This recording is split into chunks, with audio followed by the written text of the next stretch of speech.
그럼 지금부터 제93차 최고위원회의를 개의하겠습니다.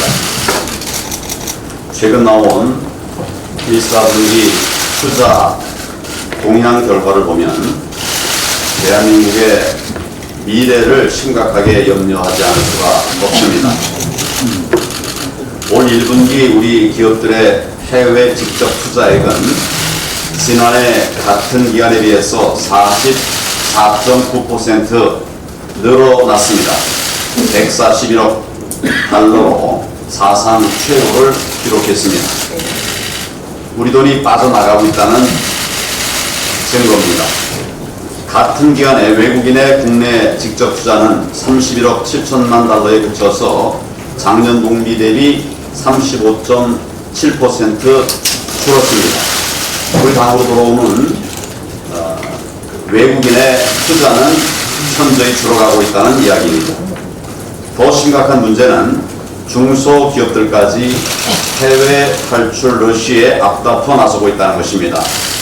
올 1분기 중소기업의 해외 투자액이 35억 달러를 넘어서서 역시 사상 최대를 기록했습니다. 대기업, 중소기업 가리지 않고 한국을 떠나는 것이 지금 우리 경제의 상황입니다. 기업들이 이렇게 해외로 탈출하는 이유는 뭐겠습니까? 최저임금 과도하게 올리고 근로시간 대책 없이 줄이고 세금 인상에 사방의 규제까지 가려막혀 가고 있으니까 기업으로서는 정말 하고 싶어도 기업을 할 수 없는 그런 상황으로 내몰리고 있는 것입니다. 게다가 민노총을 비롯한 강성노조가 불법과 폭력을 밥 먹듯 하고 있는데도 정부는 노조 편만 들고 있습니다. 이렇게 되니 기업할 의욕이 있겠습니까? 현실에 맞지 않는 산업안전과 환경보호를 내세워서 있는 공장 문까지 닫게 만드니까 새 공장 지을 엄두도 낼 수가 없는 것입니다. 용인시의 네이버 데이터센터 철회 사례에서 볼 수 있듯이 과학적 근거도 희박한 그런 괴담에 휘둘린 정치권 때문에 기업이 투자를 하고 싶어도 할 수 없는 그런 상황까지 몰리고 있는 것입니다. 결국 이 정권이 지금 멀쩡한 우리 기업들을 해외로 내쫓고 있는 것입니다. 이러니 어느 해외 자본이 한국에 투자를 하겠다고 하겠습니까? 기업들이 해외로 나가면 결국 그만큼 우리 일자리가 줄어드는 것입니다. 우리 경제의 펀더멘털이 붕괴되는 것입니다. 결국은 대한민국의 미래까지 무너지게 된다고 하는 우려가 정말 걱정이 아니기를 바랍니다. 지금 세계 각국은 나간 기업들도 다시 불러들이려고 법인세 낮추고 규제 풀어주고 노동시장을 혁신하고 있습니다. 미국, 일본, 유럽 같은 선진국은 물론이고 후발 국가들까지도 글로벌 투자 경쟁에 여념이 없는 상황입니다. 그런데 이 정권은 있는 기업조차 쫓아내고 있으니 우리 경제의 미래를 심각하게 염려하지 않을 수가 없는 것입니다. 문재인 대통령과 이 정권은 기업의 해외 탈출 러시를 국가 미래의 심각한 위협으로 받아들여야 합니다. 우리 당은 그동안 과감한 규제 완화 정책들을 내놓은 바가 있습니다. 법인세의 적정화를 비롯한 부당한 기업 부담 경감 정책도 추진해 왔습니다. 최저임금 차등 적용을 비롯한 현실적 대안들도 제안한 바가 있습니다. 노조의 전횡을 막기 위한 법안과 정책도 마련하고 있습니다. 대통령께서 이러한 우리 당의 대안에 귀를 기울여서 지금이라도 반기업, 반시장 정책들을 과감하게 거두어 드릴 것을 촉구합니다. 오는 28일부터 일본 오사카에서 G20 정상회의가 열립니다. 미중 무역 갈등이 격화되고 있는 상황에서 각국의 외교 전쟁도 그 어느 때보다도 치열할 것으로 예상이 됩니다. 그런데 우리 외교 당국이 과연 얼마나 잘 준비하고 있는지 걱정하지 않을 수가 없는 상황입니다. 미국 트럼프 대통령은 G20 정상회의 직후에 방한한다고 합니다. 그나마 다행스러운 일입니다. 그렇지만 중국의 시진핑 주석과 일본 아베 총리와의 정상회담은 아직도 구체적인 회담 일정이 나오지 않고 있습니다. 북핵 문제는 물론이고 당면한 통상 현안들을 보면 한중 정상이 만나는 것이 무척 중요한 상황인데 제대로 된 회담을 가질 수나 있을지 걱정이 되는 상황입니다. 한일 관계도 지금과 같은 상황을 방치할 수는 없습니다. G20를 계기로 대화의 물꼬를 터야 할 텐데 일본 측의 반응이 부정적이라고 하니 정말 염려가 됩니다. 더 걱정스러운 것은 이 정권이 중대한 현안들에 대해서 제대로 된 대응 방안을 가지고 있는가 하는 근본적인 문제입니다. 당장 화웨이 사태로 미국과 중국이 모두 우리를 압박하고 있습니다.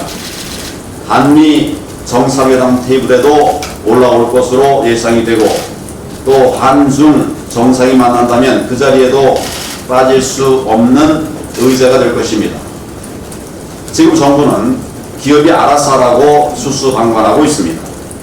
양국 정상들을 만나면 도대체 어떻게 할 것인지 정말 걱정입니다. 또 우리로서는 북핵 문제가 최대 이슈인데 북한의 입장 변화를 이끌어낼 수 있는 국제사회와의 공조를 강화하는 계기가 반드시 되어야만 할 것입니다. 그런데 또 다시 우리가 어설픈 평화 논리를 펼치다가 작년에 아셈 외교 망신이 재현되지 않을까 염려하지 않을 수가 없습니다. 이번 G20 정상회의는 우리의 경제, 외교, 안보 모두에 매우 큰 영향을 미칠 중차대한 고비라 할 수 있습니다. 모쪼록 대통령께서 올바른 판단을 하셔서 우리의 국익을 극대화해 나가야 하겠습니다. 더 이상 망신외교, 코리아 패싱이라는 말이 나오지 않도록 외교 당국도 최선을 다해 주기를 바랍니다.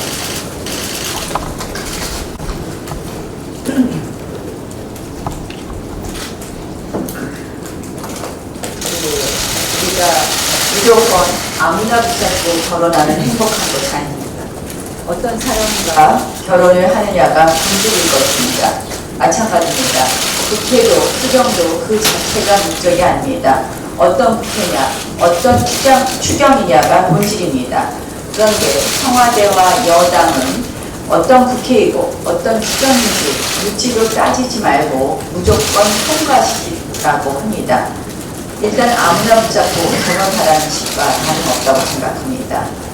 정말 우리 당 그동안 이 국민을 생각하는 마음으로 어떻게든 국회를 열어보기 위해서 진지하게 여당을 설득해왔습니다.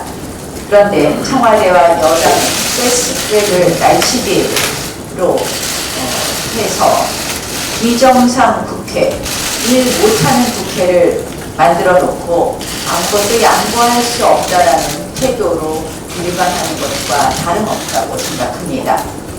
지금 국민들이 간절히 바라는 것이 무엇이겠습니까? 제발 우리 경제의 성통을 끼워줄 민생 국회입니다. 그러면 도대체 지금 경제가 왜 어려운지, 도대체 어디에 그 원인이 있는지 따져봐야 되지 않겠습니까? 상임위별로 논의가 분산되면 종합적인 토론이 어려우니 모두 모여서 A부터 Z까지 종합검진 한번 해보자는 것이 저의 경제 청문회 제안입니다. 청와대에게 이야기했으니 청와대와 여당에게 사실상 이 청문회라는 말이 좀 부담스러우면 형식에 얽매이지 말자라는 제안도 해봅니다. 그러나 지금 정부나 여당은 경제의 경자만 나와도 알러지 반응입니다. 두려워합니다. 패스트트랙 강행에 찬성했던 일부 야당도 이 경제청문회 필요성에는 공감하고 있습니다. 민주평화당 유성엽 원내대표도 저에게 경제청문회 이야기를 했고 또 이 부분에 대해서 이인영 대표에게 전하기도 했습니다. 그 밖에 다른 야당의 의원들도 이 부분에 대해서 언급한 것을 모두 기억하실 겁니다. 여당 편이 아니면 이 정권을 지지하지 않으면 무조건 발목 잡기로 몰아붙이는 것이야말로 진짜 정쟁입니다. 지난 야당 시절 국회 등원이나 기조건으로 청문회를 요구했던 과거를 한번 여당이 복귀해 줄 것을 요청합니다. 18대 국회 때 소고기 파동 해법과 국회 정상화 문제와 관련해서 당시 야당이 청문회를 주장했습니다.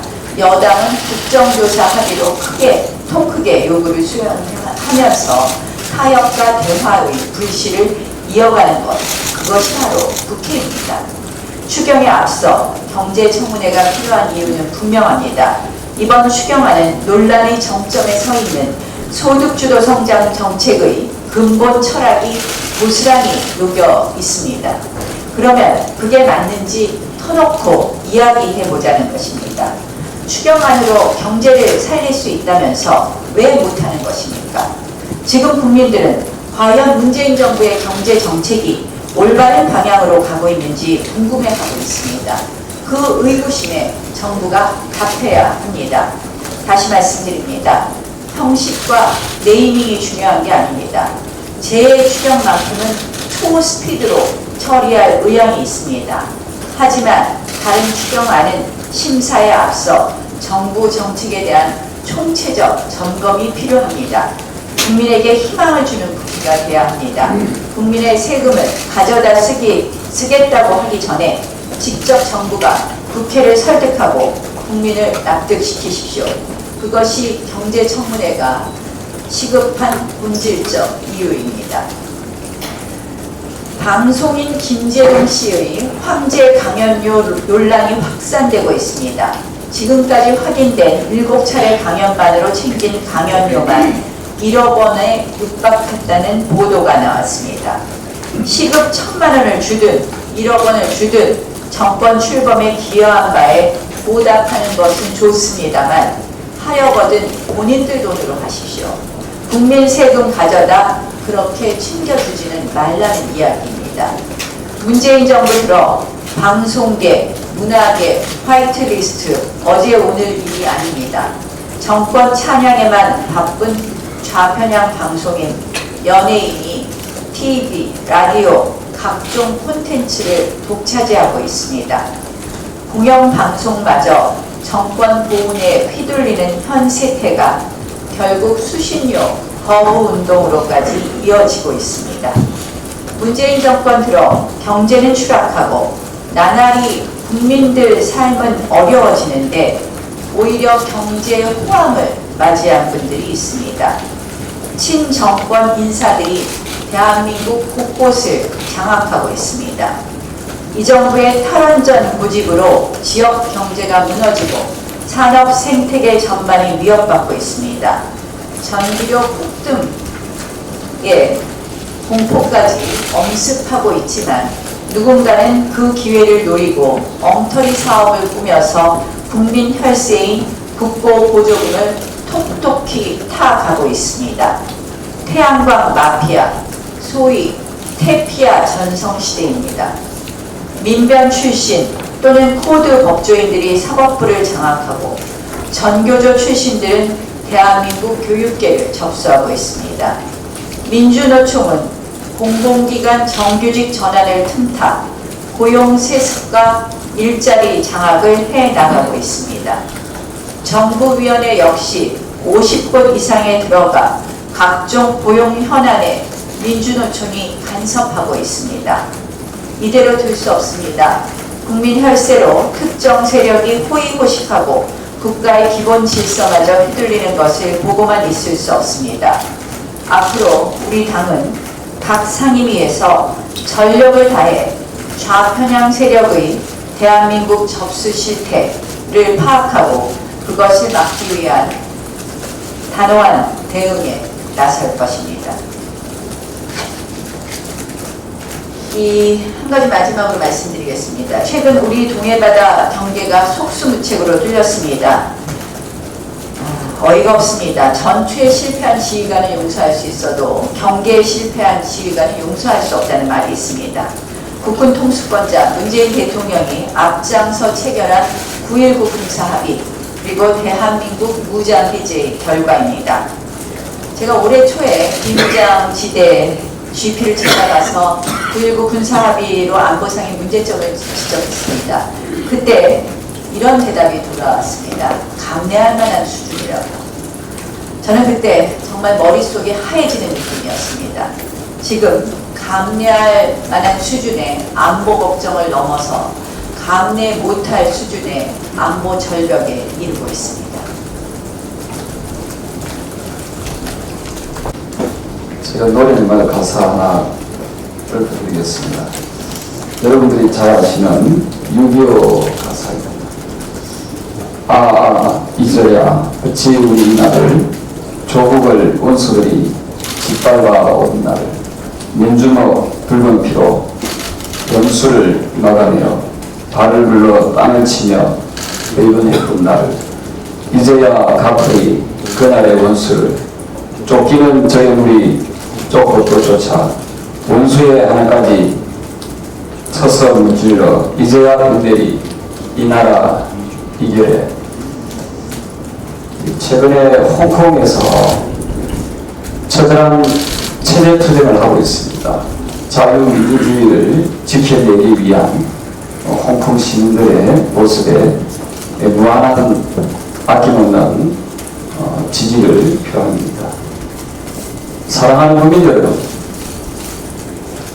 그리고 자유민주주의를 지키려고 노력하는 애국 시민 여러분, 여러분들께서는 미국의 국가를 아십니까?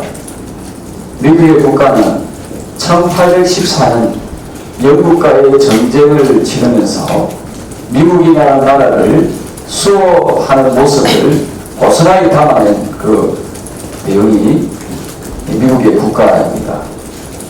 저는 역사를 잊은 민족에게는 미래가 없다. 이 말씀을 저는 꼭 기억해야 된다고 생각합니다. 이 자리에 기자분들도 많이 와 계십니다만 6.25 이후에 북한이 우리에게 도박한 건수가 혹시 몇 건인지 아십니까? 네, 무려 3,119건.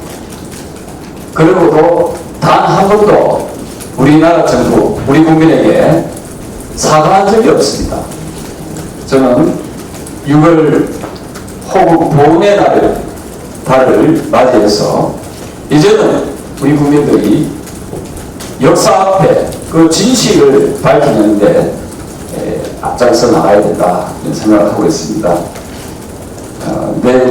며칠 후면은 북한이 불법적으로 기석 남침한 지 6.25가 발생한 지가 69주년이 됩니다.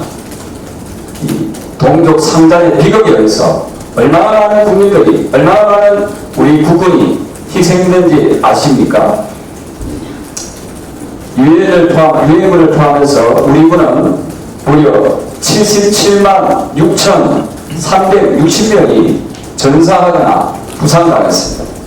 그리고 민간인은 99만 968분이 사망하거나 실종되거나 또 부상당했습니다. 약 180만 명의 사상자를 낸 이 동족 상잔의 비극이 이 6.25를 우리는 잊고 있지 않는가 이런 생각을 합니다. 저는 이 남북 간의 진정한 질전을 위해서는 반드시 북한 측의 진정한 사과와 반성이 있어야 된다고 생각합니다. 통일을 말하면서 사과가 어렵다는 것은 어불성설입니다. 만약에 사과하는 것이 어렵다면 저는 결단코 통일의 의지가 없다고 생각합니다. 진정한 통일을 위해서는 6.25에 대한 사과가 토대가 되어야 된다 이런 생각합니다. 그동안에 6월을 호국 보훈의 달이라고 하면서도 내용도 없고 다만 슬로건만 있었던 것 같습니다. 실체적인 진실 규명과 제대로 된 인식 그리고 교훈적인 측면이 부실했다고 봅니다. 이렇게 역사적 사실을 적당하게 넘어가는 봉합 수준으로 가서는 안 된다는 생각을 합니다. 잘못한 것은 잘못했다고 우리 민족 앞에 용서를 구할 때 비로소 화해가 이루어진다고 생각합니다. 기자 여러분도 계십니다만 국민 여러분, 분명히 6.25의 가해자가 있고 피해자가 있습니다. 가해자가 누굽니까? 저는 그 가해자는 피해자에게 진정한 사과와 그리고 그들이 잘 쓰는 더불어 용서를 구해야 할 것입니다.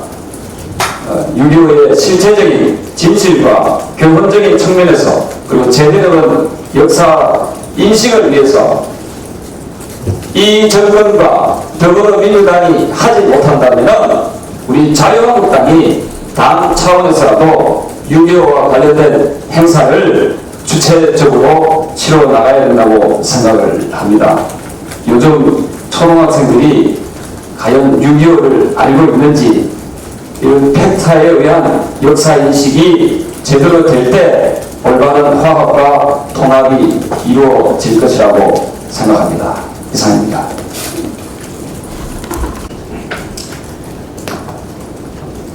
저는 늘 그 이성적이고 합리적으로 사고하시고 사물을 객관적으로 바라보려고 하는 우리 젊은 언론인 여러분 앞에 제가 이렇게 얘기할 수 있는 이 시간이 참 많이 기다려집니다. 오늘도 여러분께서 꼭 이 부분을 이해하시고 가슴에 불이 붙으신다면 우리 국민들을 많이 알 수 있도록 국민들께 이야기해 주셨으면 합니다. 최근에 충청남도에서 현대제철 고로는 용광로를 말합니다. 조업정지 처분 10일을 확정했습니다.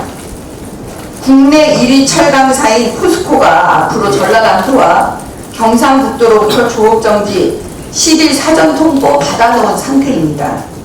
앞으로 연쇄적으로 일어날 가능성이 높습니다.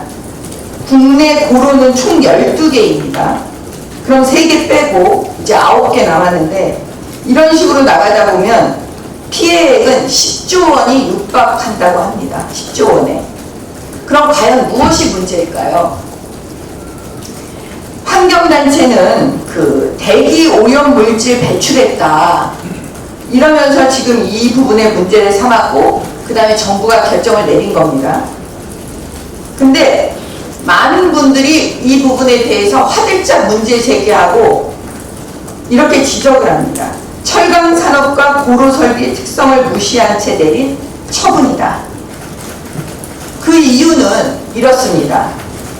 전 세계가 다 하고 있는 방식입니다. 모든 제철소들이 고로 정비할 때 안전사고 예방을 위해서 하는 방식입니다. 그 방식을 처리할 때 일부 나오는 가스, 그걸 문제 삼았는데 사실은 그게 굉장히 오염으로 봤을 때는 미비한 상태라는 겁니다.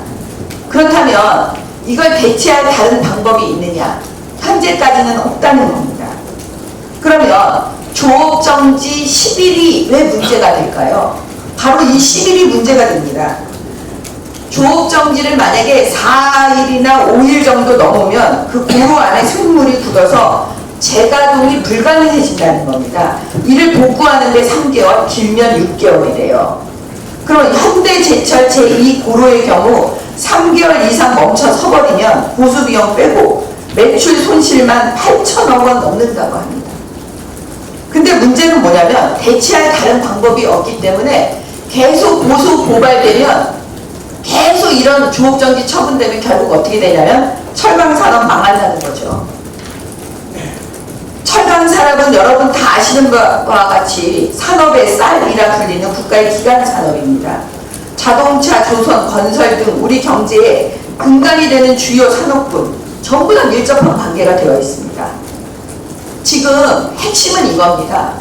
대한민국 최고의 기술을 갖고 있는 원전을 문재인 정권은 완전히 망가뜨리고 있습니다. 생태계를 파괴했어요. 이제 우리 손으로 우리 힘으로 원전 못 짓게 되는 상황이 돼버립니다. 그런데 이제 또 철강 산업하면 대한민국 최고라고 지금 다 알고 있는데 그 최고를 또 망가뜨리는 겁니다. 그럼 문재인 정권은 경제를 살리는 것도 아니고 그냥 중간 정도로 놔두는 것도 아니고 이거는 망가뜨리는데 지금 앞장서고 있는 겁니다. 어느 정권이 이렇게 나라의 경제를 망가뜨리는데 앞장섰습니까? 이 부분에 대해서 지금 앞으로 또 환경단체는 계속해서 그 다음 대한민국 최고를 아마 찾아다닐 수도 있어요. 왜냐하면 보세요. 탈원전으로 원전, 4대강 고해체, 그 다음에 이번에는 제철소 핵심 설비 고로, 그 다음에 또 뭘까요? 결국은 저 문재인 정권이 환경단체가 도대체 누군지는 잘 모르겠지만 연합해서 지금 대한민국 경제 무너뜨리고 있습니다. 여러분 막아주십시오. 이상입니다.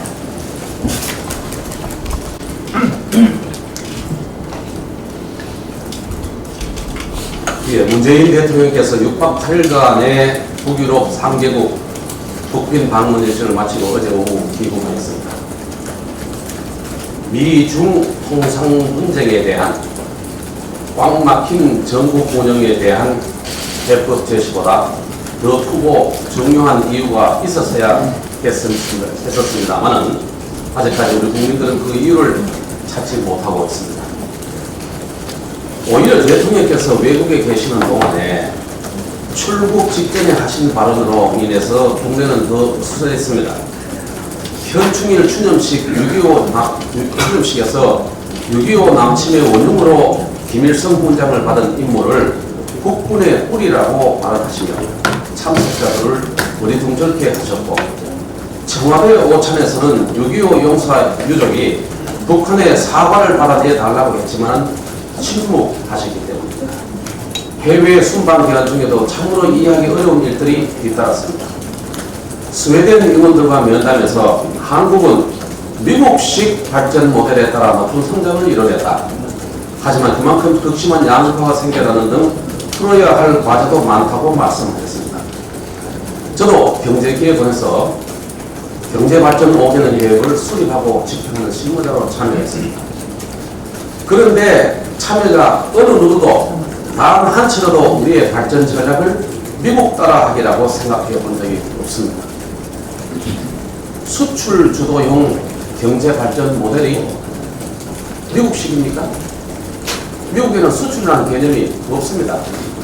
트레이드는 있어도 인터내셔널 트레이드라는 말은 없습니다. 대통령의 발언은 공직 선배와 경제계 원료들의 노력을 맞춰본 말씀이라는 점을 분명히 합니다. 또 다른 역사 왜곡 발언도 스웨덴에서 있었습니다.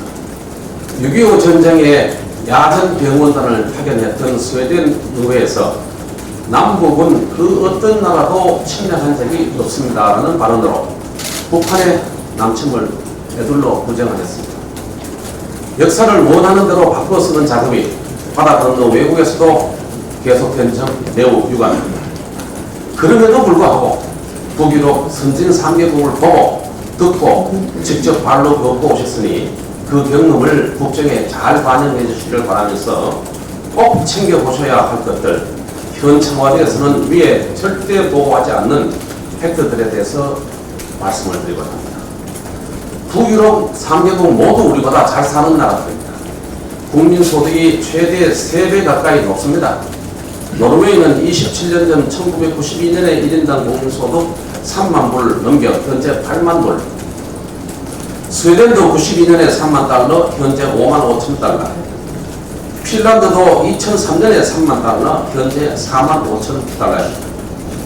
우리보다 잘 사는 첫 번째 이유, 북유럽 3국 모두 노동개혁으로 상생노사 관계를 구축했습니다. 스웨덴은 1938년에 스톡홀름의 외곽 사트시에 바덴에서 상생노사 협약 체결을 했습니다. 노조는 경영자의 지배권, 경영자는 노동자의 단결권을 보장하고 경영자는 일자리 제공과 기술 투자에 노력한다는 내용입니다. 노르웨이는 노사 임금 협상 시에 기업의 수익성, 노동 생산성을 반영하도록 하고 단기 고용, 단기 해고를 허용하고 있습니다. 핀란드는 기업의 복지 비용 부담률을 10%포인트 줄이고 근로자 부담률을 15%포인트 인상시켜서 더 많은 고용을 가능하게 했고 탄력 근로시간 산정 기간은 1년을 기준으로 하되 산업별로 대응하도록 허용을 했습니다. 법인세 부분입니다. 3개국 모두 10년 전 글로벌 경제위기 이전에는 우리나라보다 법인세율이 높았지만 위기 이후 법인세율을 내렸고 그 결과 지금은 우리보다 더 높은 법인세 경쟁력을 보유하고 있습니다. 노르웨이는 28%에서 24%, 핀란드는 26%에서 20%로, 스웨덴은 28%에서 22%로 내렸고 21년에 20.6%로 낮출 계획입니다. 문 정권이 집권 첫 해 보유세율을 3%포인트 올려서 최고세율 25%로 역주행하는 것을 비판받는 이유이기도 합니다. 소득세도 우리 최고세율 42%보다 10 내지 20%포인트 낮습니다. 상속 증여세 아예 없거나 우리나라 절반 이하 수준입니다. 노르웨이는 2014년에 폐지해서 현재는 0%입니다. 핀란드는 우리나라 최고세율 65%의 절반인 33% 수준입니다. 아들, 딸에게 가업을 물려줄 때는 더 낮은 19%를 적용을 합니다. 스웨덴은 OECD에서 가장 높은 70%를 부과하다가 2005년 고용위기 재정불안 타개책으로 오히려 전면 폐기했습니다. 북유럽 3개국 모두 최저임금 제도 없습니다. 노사와 골목 상권 사장님과 직원이 자율협약으로 임금을 정합니다. 특히 보수당 연속 집권 중인 노르웨이와 사회민주당이 장기 집권 중인 스웨덴, 지난해 사회민주당이 16년 만에 재집권한 핀란드 어디에서도 최저임금 제도의 도입, 경제정책 좌클릭에 대한 소식은 없습니다. 그런데도 노동 생산성은 우리보다 2, 3배 높은 수준입니다. 이뿐이 아닙니다. 북유럽 3개국 모두가 탈이념 실용주의 정책을 수용해서 경제와 성장을 하기 위해서 세계에서 가장 빠른 공공서비스 산업을 민영화하고 있습니다. 의료, 통신, 발전, 우정사업, 산림관리까지 민간에 개방하고 있습니다. 건전재정 없이는 국가의 미래도 없다는 원칙 아래 세 나라 모두 법적으로 적자재정을 금지하는 재정준칙을 운영하고 있습니다. 현 정권이 재정건전화법에 대한 심의를 폐업하는 것과 비교되는 대목입니다. 이상을 대통령께서 북유럽 순방을 통해 직접 보시고 듣고 느끼셨다면 우리 경제를 지금 왜 대전환시켜야 하는지 충분히 이해되실 거로 생각합니다. 이제 경제 청문회 더 이상 늦출 수 없습니다. 한자로 보면 청문회는 들을 눈으로 쓰고 있는 청문회입니다. 영어로도 히어링입니다. 듣고 또 듣는 게 청문회입니다. 북유럽 3개국의 선진국 진입하신 다녀오시고도 모르시겠다면 청문회를 통해 다시 한번 들려드리도록 하겠습니다. 야당의 옳고 바른 목소리 충분히 들려드리겠습니다. 전문가의 목소리도 균형 있게 들어보셔야 하지 않겠습니까? 대통령의 청문회에 대한 결단을 촉구합니다. 이상입니다.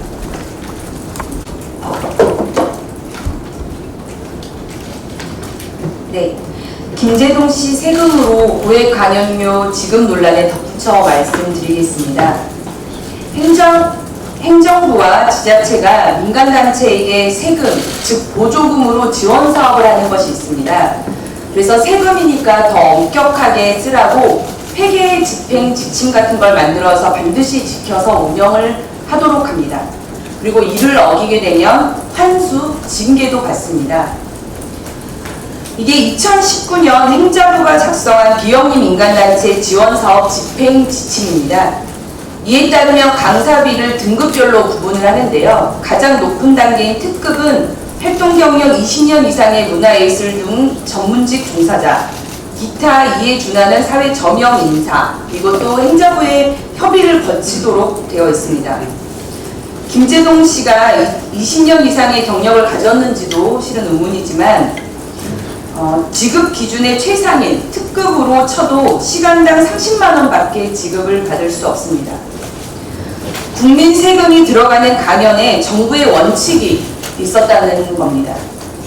그런데도 세금을 보조받는 민간단체는 이렇게 엄격한 잣대로 운영을 하면서 국민 세금을 책임지고 운영하는 지자체부터 멋대로 세금을 쓰는 그런 내로남불을 보여준 것입니다. 민간에서 시장을 통해 형성 거래되는 강연료에 문제 제기할 사람은 아무도 없습니다. 문제는 국민의 혈세로 충당되는 공적 영역에서 김재동 씨 강연료가 얼마나 적정하게 집행되었느냐 하는 것입니다. 세금과 재정은 한정적인 반면 쓸 곳은 너무나 많습니다. 그 한정된 자원 속에서 공적 가치를 가장 극대화해 예산을 적정하고 규모 있게 쓰는 것이 바로 정치의 역할이죠. 그런데 자원을 배분하는 그 책임지는 지자체가 강연 2시간에 1,500만 원 예산을 소요했다는 것은 납득하기 어렵습니다. 이 예산이 필수 공익사업 등 다른 곳에 투입되었다면 훨씬 공적 가치가 극대화되었을 거라는 지적이 바로 보편적인 상식이자 국민적 이해입니다. 지자체가 쓴 김재동 씨 강연료, 당 차원에서도 전수조사를 하겠지만 정부도 잘못된 세금 운용에 대해서는 모두 환수하고 징계도 검토해야 합니다. 투명하고 일관된 세금 운용 원칙을 이 정부가 과연 지켜내는지 두고 보겠습니다.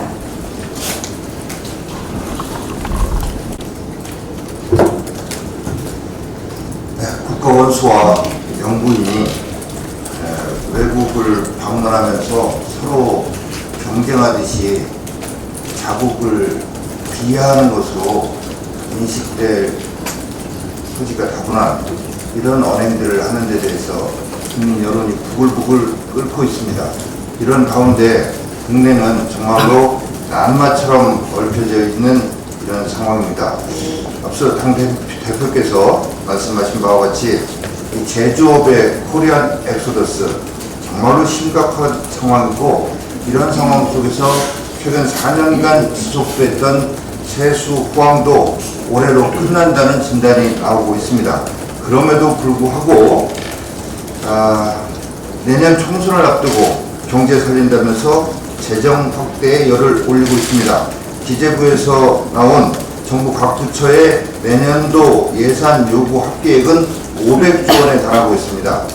특히나 이게 심각한 것은 대통령이 GDP 대비 40%를 국가 채무의 GDP 대비 40%를 재정 건전성의 마지노선으로 삼은 기재부를 질타하면서 정부 모든 부처의 분위기가 말 그대로 닥치고 재정 이런 분위기로 완전히 바뀌어 버렸습니다. 내년도 예산안 복지 고용 분야 예산이 181조 7천억, 올해보다 14%나 늘어나는 식으로 편성되고 있습니다. 총선용 세금 뿌리기, 이거야말로 정말 막돈 풀기라고 볼 수밖에 없습니다. 우리 경제 활력을 정말로 제고하겠다고 한다면 막무가내 식의 확장 재정이 아니라 규제를 풀고 노동시장을 개혁하는 전공법을 택해서 기업들의 해외 엑소더스를 막는 일부터 시작해야 할 것입니다. 우리 당의 정책으로 기업 의욕을 높이고 기업들의 리쇼링을 만들어낼 수 있는 법적, 제도적 개선 방안을 마련하는 데 최선을 다하겠습니다. 인천의 붉은 수돗물 적수 사태와 관련해서 말씀을 드리겠습니다. 지난달 30일에 인천 서구에서 시작된 이 붉은 수돗물 사태가 3주째 계속되고 있고 영종도와 강화도까지 피해가 확산될 뿐만 아니라 다른 시도의 지자체에서도 불안감을 호소하고 있습니다. 이 고통은 말로 표현할 수가 없습니다. 매출이 떨어지는 것은 물론이고 생수로 조리한다라는 이런 문구를 가게에 붙여가면서 매상 하락을 막고자 안간힘을 쓰고 샤워도 생수로 한다는 이런 얘기도 나오고 있습니다. 학교 급식, 우리의 미래인 아이들의 학교 급식 문제를 보면 더 심각합니다. 이 앞에 이 사진을 보면 이게 요즘 우리 학생들에게 제공되고 있는 점심 식단입니다. 밥도 국도 없습니다. 정말 이걸 먹으라고 주는 것인지 참 눈을 의심치 않을 수 없는 상황입니다. 이걸 보는 부모님들의 그 우라통이 어떻겠는가. 분노한 주민들은 어제 규탄 집회를 열기까지 했습니다. 근데 정부 대응은 정말로 아니합니다. 피해 학교에 원활한 급식을 지원하겠다면서 여기도 또 돈입니다. 돈 주겠다. 특별 교부금 주겠다. 이게 대책의 전부입니다. 애초부터 이 정권이 물관리 일원화를 환경부로 막무가내로 추진할 때부터 예상됐던 일이기도 합니다. 물을 관리하고 운영하는 주체와 물 정책에 관해서 규제하는 기관이 분리되는 것이 당연한 것 아니겠습니까? 이 두 가지를 무조건 막무가내로 일원화하는 것은 행정부와 사법부를 하나로 묶어서 정부를 운영하겠다는 것과 마찬가지라고 할 수 있습니다. 정부는 정말로 정부가 있어야 할 곳에 정부가 보이지 않고 정부가 개입하지 말아야 할 곳에 정부가 과도하게 개입하는 이 현실에 대한 국민적 분노를 인식하고 적수 사태에 대해서 적극적인 개입으로 조기에 수습을 해서 정부가 있어야 할 곳에 정부가 있다는 모습을 보여주길 바랍니다. 아울러서 관련 책임자 반드시 문책하고 재발 방지를 위한 대책을 마련해 보고를 해주기 바랍니다. 이상입니다. 예, 혹시 공개 상황에서 좀 더 발언하실 분이 계신가요? 네, 네, 김재동 씨 문제에 대해서 우리 당이 좀 더 강하게 대처해야 된다고 생각합니다.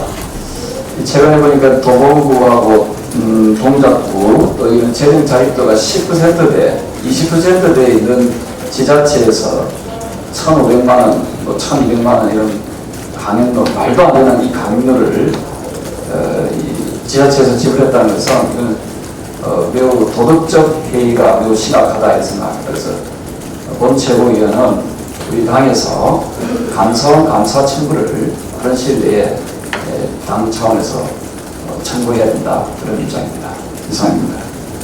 다른 의견 없으신가요? 다른 의견이 없으시면 지금부터는 회의를 비공개로 진행하도록 하겠습니다.